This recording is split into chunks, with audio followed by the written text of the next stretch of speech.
Hello viewers, the nature and agriculture চ্যানেলে আপনাকে স্বাগত। ভিওর্স, অনেকদিন পরে আমি একটা ভিডিও পোস্ট করলাম। সে ভিডিওটা আপনারা স্কিপ না করে পুরো দেখার চেষ্টা করবেন। সে বিষয়টা হচ্ছে লঙ্কা গাছে পাতা কোঁকড়ানো রোগ সাধারণত কী থেকে হয়। লঙ্কা গাছে পাতা কোঁকড়ানো রোগ সাধারণত থিপ পোকা, জাব পোকা, সাদামাছি এবং ভাইরাস যেমন চিলি লিফ কার্ল ভাইরাস এর কারণে হয়ে থাকে। এবার বলবো এর প্রতিকার ও কীটনাশক কী প্রয়োগ করবেন। পোকামাকড় দমনের জন্য আপনারা ব্যবহার করবেন ইমিডাক্লোরোপাইড 17.8% SL গ্রুপের কীটনাশক।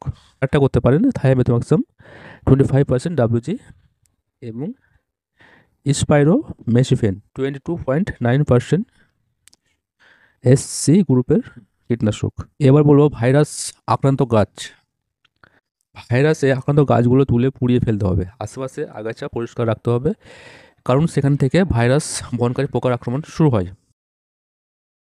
এর অতিরিক্ত যদি যত্ন নেন আপনারা, তাহলে আপনাদের কী করতে হবে? নিয়মিত জমি পরিষ্কার রাখতে হবে, জৈব সার, ভার্মি কম্পোস্ট, গোবর সার ব্যবহার করে গাছকে সবল রাখতে হবে।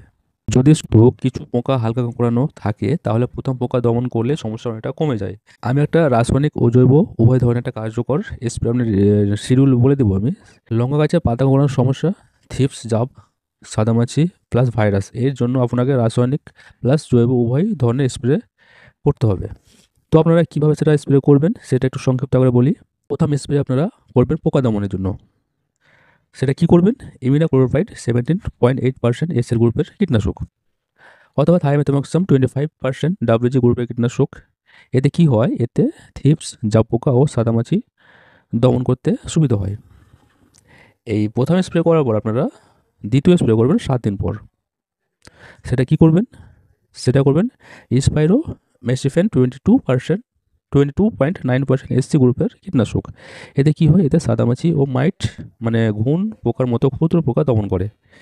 এবং দ্বিতীয় স্প্রে করবেন,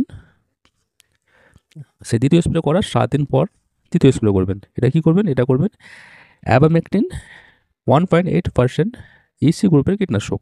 এতে কি হয়? এতে আপনার থিপস ও মাইট দমন করতে সাহায্য করে। এবার বলবো জৈব বিকল্প, মানে রাসায়নিকের মাঝে ব্যবহার কি করতে হবে। আপনারা ব্যবহার করতে পারেন নিম তেল প্লাস সামান্য সাবান মিশিয়ে, এটা ঘরোয়া উপায়ে ব্যবহার করতে পারেন। কিংবা নিম বীজ ভিজানো পানি বা বেগুনের পাতা ভিজানো পানি নিয়মিত স্প্রে করলে পোকার চাপ অনেকটাই কমে যায়। বাড়তি যত্ন আপনার কীভাবে নেবেন? ভাইরাসে আক্রান্ত গাছগুলো তুলে ফেলতে হবে, জমির চারপাশে আগাছা পরিষ্কার রাখতে হবে এবং প্রতিদিন 15 দিন একবার করে জৈব সার, ভার্মি কম্পোস্ট, গোবর সার ব্যবহার করতে হবে।